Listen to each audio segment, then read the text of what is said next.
All right, let's talk a little bit about gesture. So there's a really famous movie quote from a film when I was a child called The Ballad of Ricky Bobby, Talladega Nights, where Will Ferrell is giving an interview and his hands are constantly rising up. And he says, I don't know what to do with my hands right now. Gesture is all about what can you do with your hands and your arms when you are speaking. Well, there are a lot of different things that you can do with your arms. I tend to be more of a chopper if I want to make a point.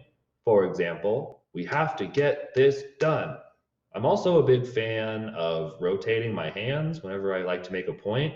So, what you're saying is that if we can talk about this issue a little bit more, maybe have another meeting, we can come to an agreement.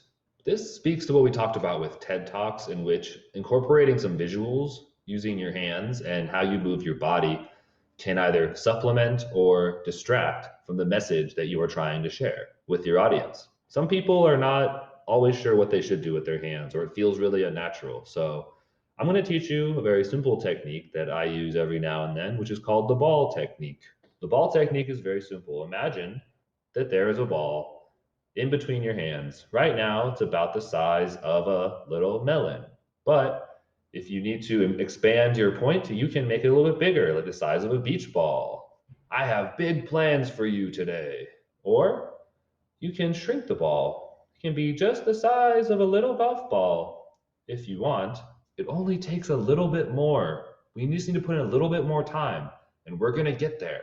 I promise. So the ball can be as big as a beach ball, can be a baseball, it can be a little golf ball, but it can really stand to supplement the point that you're trying to make when you're confused or self-conscious about what kind of gestures that you want to use. And that's all I have to share with you today.